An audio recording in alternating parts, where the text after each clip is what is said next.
Imaginez, demain, on vous retire l'un de vos 5 sens et vous devez donc apprendre à vivre d'une toute autre façon. Et oui, mes chers embryopsidae, aujourd'hui, il est question de se priver de la vue et de l'ouïe. Au sens les plus utiles, j'ai envie de dire. Évidemment, on va faire appel à nos cobayes favoris pour expérimenter ça jusqu'aux limites les plus atroces, quoi. Bon, ok, Gustave, je pense que t'es pas hyper chaud. Et bon, hein. On en a rien à foutre. Voilà. Et puis il y aura aussi Balthazar, hein, pour t'accompagner, hein. De façon arbitraire, j'ai décidé que Gustave serait sourd et Balthazar aveugle. Et là, notre cher professeur Balthazar a décidé de faire un petit tour d'Europe pour graver une dernière fois ce qu'il voit dans sa mémoire. Parce qu'après, voilà, ce sera trop tard. Il va commencer à Londres, ça lui rappellera la fois où Gustave était roi d'Angleterre. Il fait ensuite un petit tour en Transylvanie, car il espère apercevoir Dracula de ses propres yeux. Et puis au final, il fait un petit tour en Laponie pour essayer d'apercevoir le Père Noël en personne. Ça n'a pas marché. Là, il est de retour chez lui, il essaye d'immortaliser tout ça, et donc il va faire un petit site web, et pour ça, il fait appel à un service super utile, c'est Odoo, et son éditeur de site web. Ah, Balthazar, arrête, c'est quand même très simple en vrai. Tu vas y arriver sans aucun mal. Ça demande que 4 petites étapes et quelques clics pour y arriver. Je rappelle quand même, grâce à Odoo, tu peux créer ton site web de façon très intuitive, c'est super simple d'utilisation, et avec le drag and drop qui est central, on te prend vraiment par la main. Tu peux utiliser le système de grille pour organiser des éléments comme tu veux sur ton site et faire en sorte que tout soit bien aligné, que ce soit carré. Regarde là aussi, Balthazar, tu vas pouvoir personnaliser le moindre bloc pour construire ton site à ton image, facilement. Ça me donne envie de créer un site avec mes recettes préférées. Ouais, tu m'étonnes, Ulysse. Et histoire d'avoir un site un peu fancy, tu peux dynamiser tes pages web grâce aux animations et aux formes que te propose Odoo. Tu veux une police spéciale, pas de problème, tu peux aller faire ton choix dans les Google Fonts et l'intégrer sur ton site web. Côté images, tu peux bien sûr prendre des photos que tu as toi-même fait, mais tu peux aussi utiliser Unsplash qui est une bibliothèque libre de droit et accessible depuis Odoo. Là, vous voyez donc le résultat avec Balthazar, il est en train d'assembler tout ce petit truc. Ça commence à donner quelque chose. Vas-y, c'est quoi la douille? Genre ça coûte un bras, non? Non, Edgar, ce n'est pas une douille, c'est une bombe. Figure-toi que la première application d'Odoo est gratos. Donc si tu veux créer un site web gratuitement, à vie, tu peux passer par ça et puis voilà, tu ne payeras rien. Sachant que ça prend aussi en compte l'hébergement, le support en illimité, et histoire de faire les choses en grand, t'as même un nom de domaine personnalisé qui est offert pendant une année. Donc voilà, si ça vous intéresse, vous avez le lien en description pour votre projet de site ou autre. C'est totalement gratuit, vous pouvez y aller les yeux fermés. Et justement, comme on parle de yeux fermés, eh bien j'ai envie d'arriver... Oh, je vois rien du tout. Il y a quelqu'un? Non, il n'y a personne. Ah bon? Comment peut-on arriver à perdre l'un de ces deux sens? Comment peut-on vivre avec et à quel point notre quotidien est changé? D'ailleurs, est-ce que c'est réversible ou est-ce qu'il y a des solutions pour changer? Et surtout, qui va avoir le plus de difficultés? C'est là, hein. Oui, et surtout, qui va avoir le plus de difficultés à s'en sortir? Eh bien, selon vous, le pire, ce serait de devenir aveugle et de super loin. Eh bien, écoutez, on va voir ça maintenant, quoi. Devenir aveugle ou sourd, c'est quoi le pire? Bon, Gustave se réveille un bon matin en ayant la tête dans son cul. Croyez-moi que c'est pas agréable, ne serait-ce que l'odeur. Pardon, je me dissipe. Bref, là, il a une impression bizarre, il n'arrive pas trop à l'expliquer. Il se lève, il a un léger vertige et il retombe d'un coup sur son lit. Et il se fait mal au coccyx. Là, par réflexe, il crie de douleur, sauf qu'il n'entend pas son propre cri.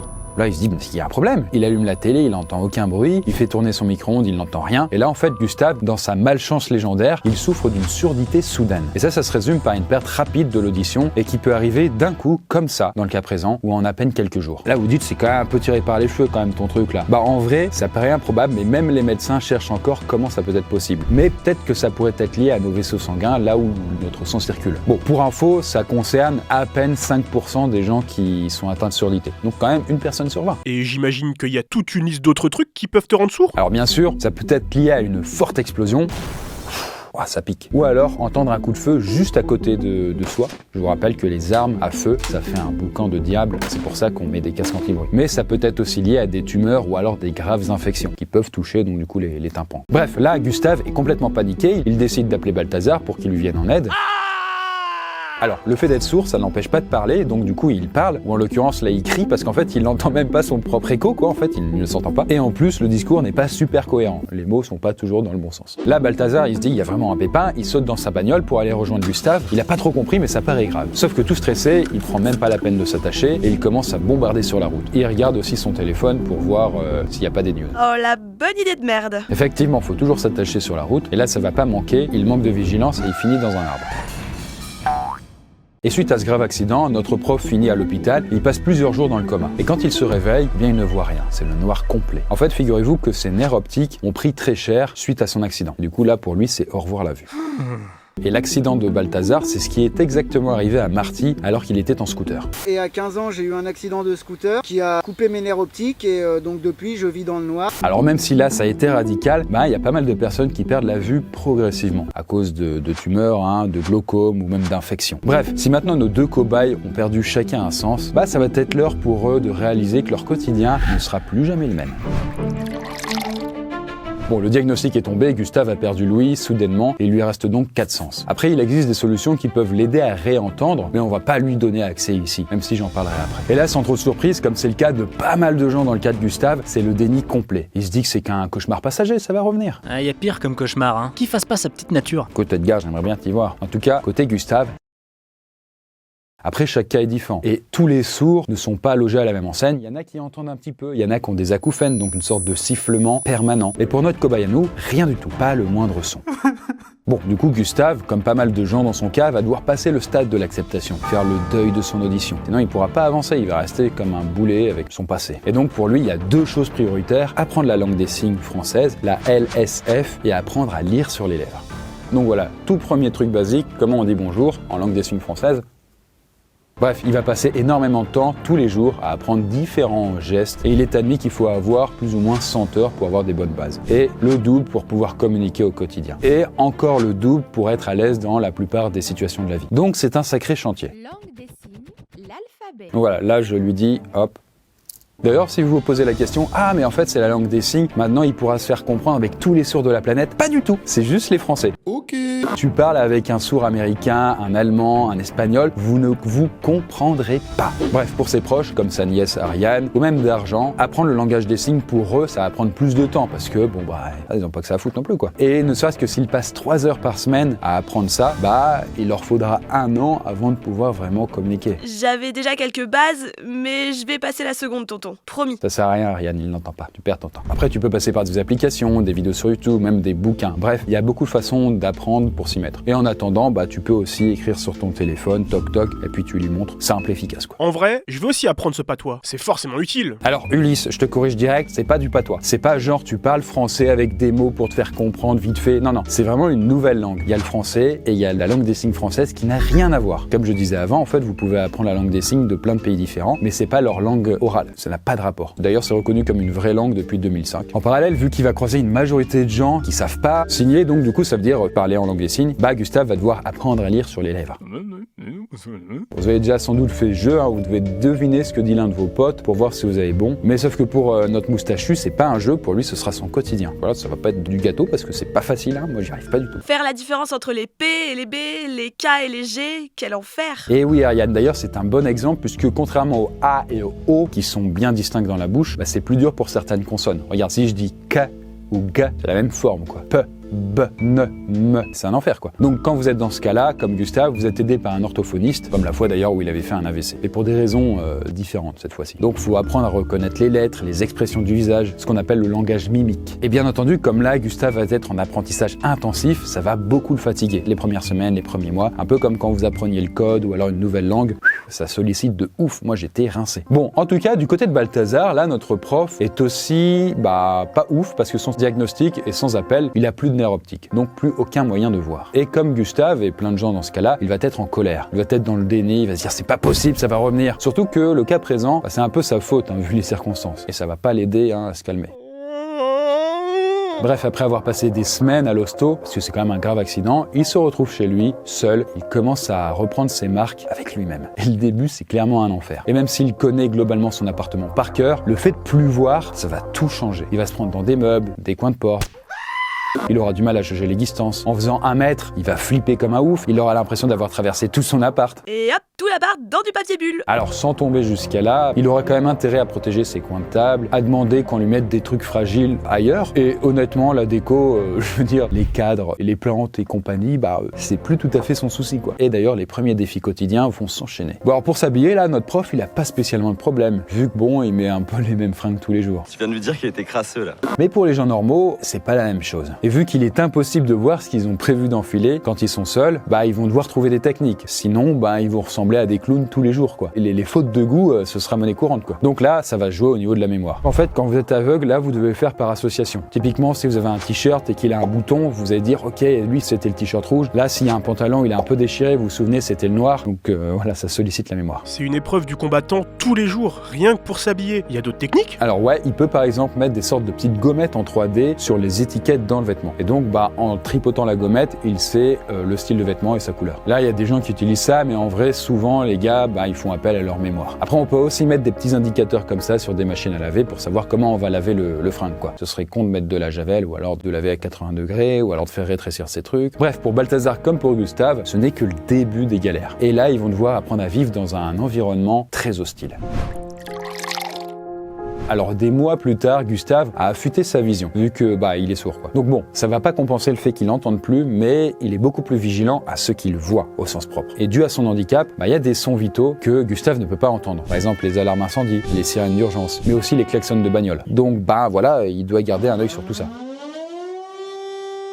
Donc bon, si un jour il y avait une vraie merde, bah compliqué pour lui de le savoir. Et après, en vrai, il y a plein de sons utiles au quotidien. Le son des appareils ménagers quand ils ont terminé, machine à laver, micro-ondes, mais aussi les annonces d'arrêt de métro. Heureusement, dans le métro, on peut voir visuellement. Et puis, bah il y a toutes les voix. Et là, c'est très compliqué psychologiquement. Il peut plus entendre ma douce voix, c'est vrai. Ça, c'est pas grave, hein. Tous les matins, je casse le vent, je fais chier les gens, ça me purifie, c'est important. Mais en vrai, l'une des choses les plus horribles pour les gens qui perdent de l'ouïe, c'est de ne plus être capable d'entendre la voix des gens qui nous sont chers. Parce que, à mesure que les semaines, les mois ou les années passent, bah on finit par oublier la voix des proches. Et pour beaucoup de nouveaux sourds, ça c'est une situation qui est compliquée à vivre. Puis il y a aussi les loisirs, comme écouter de la musique, qui là ne sont plus accessibles. Et là encore, c'est vraiment un truc qui est compliqué à vivre parce que bah, la musique, ça fait partie des petits plaisirs de la vie pour énormément de gens. Et c'est pareil pour les films qui, là, bon, peuvent quand même être sous-titrés, mais l'expérience n'est pas vraiment la même. Bref, ça manque énormément à Gustave. Et ça, c'est quelque chose qu'on retrouve chez la quasi-totalité des gens qui ont perdu l'ouïe. Alors bien sûr, si vous êtes à un concert, bah, même si vous n'entendez pas la musique, vous entendez quand même, enfin vous ressentez les vibrations qui vont faire vibrer votre corps. Par contre, c'est tout. Bah alors, Gustave, t'as attrapé un petit rhume? Bah malheureusement, tu vas pas pouvoir appeler le Toubib. Oh, c'est bon, il y a Doctolib maintenant. Ah Edgar, on te refait pas, hein. Alors oui, c'est vrai qu'on peut passer par une appli pour prendre rendez-vous. Mais quand c'est une urgence, bah c'est impossible et il faut avoir quelqu'un sous la main qui est capable de le faire pour soi. Mais également, il peut pas contacter la police ou les pompiers. Téléphone, c'est mort, quoi. Je me posais une question d'ailleurs. Il a droit à une allocation à cause de son handicap? Ah, ça parle pognon, là c'est intéressant. Et la réponse c'est oui. Gustave a accès à l'AAH, l'allocation adulte handicapé. Et là, en fait, chaque cas est différent selon le degré de l'handicap, mais grosso modo, vous pouvez avoir plusieurs centaines d'euros grâce à ça. Mais même Balthazar, qui est aveugle, lui aussi, il aura le droit à une allocation qui est aussi de plusieurs centaines d'euros. Et pour terminer notre partie sur l'environnement hostile, bah ça concerne aussi les regards que Gustave doit affronter au quotidien. En fait, les personnes sourdes sont souvent jugées ou stigmatisées. Même si ça se voit pas de la même façon que quand on est aveugle, bah en vrai, ça se voit, ça se remarque très vite. Quand on parle de sourds, en général on parle de ceux qui ont perdu l'audition à la naissance et qui utilisent le langage des signes, mais aussi des personnes âgées. On ne pense pas aux gens qui perdent l'audition du fait d'un accident ou d'une maladie. Et là, si Gustave doit déjà aussi faire son propre combat avec sa surdité, il doit aussi affronter le regard des autres. Et donc, bah, se construire petit à petit un mental à toute épreuve. Et Balthazar, de son côté, bah, commence à prendre ses nouvelles habitudes. Dans son appartement, par exemple, il a tout réorganisé pour que ça fonctionne avec sa cécité. D'ailleurs Chris, je vais me permettre un petit conseil, qui est en fait plutôt un ordre. Si vous allez chez une personne aveugle, remettez toujours ce que vous avez pris à son endroit d'origine. Oui, parce que sinon, la blague est un peu courte et surtout, ça va vraiment l'emmerder. Que ce soit une casserole, des verres, le sel, le grille-pain, les personnes aveugles fonctionnent à la mémoire et savent précisément où chaque chose est dans leur maison. Mais un autre défi que là, notre prof n'avait pas anticipé, c'est tout simplement de se raser. Comment vous faites pour savoir que c'est impeccable quand vous ne voyez rien? Et autant le dire, hein, les premières fois, ça va être un enfer. Vraiment, vous allez vous couper de tous les côtés, vous allez ressembler à un écrevisse. Donc voilà, autant aller chez un barbier là, je pense. Ça a un vrai intérêt. Mais bon, il a aussi modifié ses habitudes concernant son temps libre, avec par exemple moins de télé ou d'ordinateur et plus de radio. Par contre, il peut oublier son téléphone, hein. Compliqué de s'en servir maintenant. Bah alors Edgar, je te pensais plus connecté que ça. Il y a des aides vocales sur les smartphones, que ce soit les SMS, les appels, etc. Ça te lit ce qui se passe. Ça marche aussi pour l'appareil photo, et grâce aux indications orales, un aveugle peut prendre de belles photos de ses potes. C'était une vanne de base, hein. Mais faut toujours que tu... C'est bon Edgar, arrête de nous faire chier. Bon, par exemple, démonstration avec un téléphone quand vous activez le service pour les aveugles. Paramètres. Surveillez vos actions. OK touche. Et il pourra continuer à utiliser son PC aussi, il y a des logiciels similaires. En effet, ça lui dit aussi ce qui se passe à l'écran. D'ailleurs, si vous ne le saviez pas, il y a des repères tactiles sur les touches F et J de votre clavier. Si vous êtes devant votre ordi, touchez les touches F et J, vous verrez, il y a des petites bosses et ça permet de ne pas avoir besoin de regarder le clavier et pour les aveugles, d'être carrément capable de se repérer. Après, en termes de loisirs, là, le prof peut toujours profiter de pas mal de choses, écouter de la musique, aller à des concerts, même regarder des films, grâce à l'audio-description. Mais il pourra aussi continuer à aller voir des matchs de football ou de basket. Et ouais, c'est étonnant, mais ouais, vous pouvez y aller alors avec un accompagnant. Et même si vous ne voyez rien du match, juste pour l'ambiance, l'énergie, les cris, les fanfares, c'est kiffant d'y aller, quoi. Et après, votre accompagnant, il peut vous dire un petit peu ce qui se passe, quoi, évidemment. Tiens, d'ailleurs, ça se passe comment quand il est dehors? Pour ce qui est de l'extérieur, justement, sa première sortie tout seul se fera plusieurs mois après son accident. Et en fait, beaucoup d'aveugles, dans son cas, mettent autant de temps, voire plus, avant de passer ce cap fatidique à être en roue libre, quoi. Alors bon, au début, je vous le dis, la peur, elle est permanente, les pas sont très très lents, très hésitants, et puis évidemment, ils cèdent de leur canne. Mais avec le temps, et là je parle de mois et des mois, voire d'années, le prof finit par connaître son quartier par cœur. Et il est alors hors de question pour lui de déménager, sinon il devrait tout réapprendre, c'est un enfer. Et là, à ce moment-là, les travaux deviendront son pire ennemi, vu que parfois, il devra marcher sur la route et modifier ses habitudes. D'ailleurs, il sera assez attentif aux endroits où le trottoir est plus bas, ce qui peut indiquer là la présence d'une sortie de garage ou même d'un passage piéton. Et d'ailleurs, pour les passages piétons, ils sont souvent équipés de haut-parleurs qui indiquent la couleur aux aveugles. Là, par exemple, vous entendez. C'est un peu un enfer. Honnêtement, j'ai jamais entendu ça de ma vie en France. Par contre, quand je vais aller dans d'autres pays, typiquement la Suisse, la Belgique, Pays-Bas, etc., c'est très souvent le cas. Il n'y a pas les voix, par contre, il y a des tout. Quand t'indiques que tu peux passer, sinon t'as des tout. Et là, en France, on s'est dit, on va pas le faire parce que, balèque. D'ailleurs, autre petite difficulté que le prof rencontre quand il sort de chez lui, payer. Alors, bien sûr, les paiements par carte bancaire et smartphone sont de plus en plus utilisés, mais il y a beaucoup de gens, surtout les vieux, qui continuent de payer en liquide. Tout se joue à la confiance du commerçant, j'imagine. Alors, ouais et non, Ulysse, même si Balthazar a une confiance aveugle, ça peut aller vite, mais il peut avoir des mauvaises surprises. Sauf que, avec de l'entraînement, on peut être capable de reconnaître les pièces et les billets par cœur. Alors regardez, je vais vous apprendre des trucs. C'est vrai que dans la vie quotidienne, on s'en fout un peu, mais si vous prenez la pièce de 2 €, au-delà de sa taille, on peut voir que si on gratte par exemple la tranche, en fait c'est cranté, donc ça fait comme des petites bosses, alors que la pièce de 1 €, il y a aussi des petites bosses, mais parfois, il y a juste une partie lisse, donc ça fait cran, lisse, cran, lisse. Mais les pièces de 20 centimes, elles ont des petites bosses juste de temps en temps. Vous allez voir chez vous, faites le test. Là, il y a une petite bosse, ensuite il y a pas de bosse. Bref, ça les différencie. Ouais, les billets, ils ont pas de cran par contre. Alors, t'as raison, mais plus la valeur du billet est haute, plus sa taille est grande. Donc en fait, là, typiquement, Balthazar va devoir faire une sorte d'échelle avec ses phalanges pour savoir quelle taille de billet correspond à quelle somme. Et là, vous vous dites, ok, qu'est-ce qu'il leur reste comme difficulté à surmonter? D'ailleurs, est-ce qu'ils se sont fait une raison ou vont-ils désespérer à ce moment-là? Eh bien, on voit ça dans la dernière et ultime partie. Alors un jour, notre moustachu sourd doit se rendre à l'hôpital pour rendre visite à D'Argent qui s'est brisé le col du fémur. Là, vu qu'il a la flemme de prendre le bus, il a pris sa voiture. Attends, il peut vraiment conduire, Chris? Alors ouais, un sourd peut conduire. Un aveugle, c'est plus compliqué, on est d'accord. Après, la loi impose certains critères médicaux pour pouvoir conduire, comme à tout hasard la vue, voilà, donc il voit, donc a priori c'est possible. Mais c'est pas obligatoire pour l'audition. D'ailleurs, on estime qu'à peu près 90% des informations qu'on traite pendant qu'on conduit sont visuelles. Donc Gustave peut conduire, même s'il doit redoubler de prudence. Et une personne sourde depuis la naissance, elle peut passer le permis? Alors oui, Ulysse, ça rentre dans la même catégorie. Par contre, pour lui, l'apprentissage est beaucoup plus dur parce que typiquement il peut pas compter sur des informations ou des conseils oraux que lui dirait son moniteur à tout hasard. Ah, c'est nul, recommence, arrête la pédale. Bref, c'est compliqué. Et là, arrivé à l'hôpital, notre pauvre Gustave se heurte encore une fois à l'incompréhension. Car en fait, personne ne parle la langue des signes. Et donc, c'est impossible pour lui de se faire comprendre facilement. Après, bien sûr, il pourrait montrer son téléphone, il pourrait écrire dessus. Sauf qu'à chaque fois, tout ça, ça prend du temps. Ma femme a eu un accident grave, elle a été en réanimation. J'étais très angoissé. Il était impossible de communiquer avec le médecin. Par chance, dans ce service, une infirmière parlait la langue des signes. Elle m'a rassuré, on a posé des questions sur l'état de santé de ma femme, mais lorsqu'elle a été changée de service, l'infirmière n'a pas suivi et on s'est retrouvé sans communication. Il fallait s'adapter au planning du médecin, donc c'était compliqué de faire venir un interprète. Pour nous, c'était approximatif. Alors c'est clairement usant pour Gustave, qui a souvent l'impression d'être pris pour quelqu'un d'assez bêta, ce qu'il n'est pas dans la vraie vie, on est d'accord. Mais il n'y a aucun moyen pour Gustave d'entendre à nouveau? Alors, d'entendre à proprement parler comme il entendait avant, non. Mais il pourrait faire appel à des implants qu'on mettrait dans sa tête et qui lui permettraient de discerner un son d'une certaine manière. Alors c'est très technique, mais en gros, il pourrait avoir accès à une sorte de son distordu. Mais ça a un prix et il y a toujours un risque. Et quand on parcourt les témoignages, pas mal de personnes sourdes préfèrent apprivoiser leur état de surdité plutôt qu'essayer de se soigner à travers des implants, quoi. Et en vrai, au fur et à mesure des années, Gustave s'y est fait à tout ça. Et il est devenu en adéquation avec son nouveau lui. Et il n'a pas envie de revenir dans une sorte d'entre-deux avec un implant, voilà.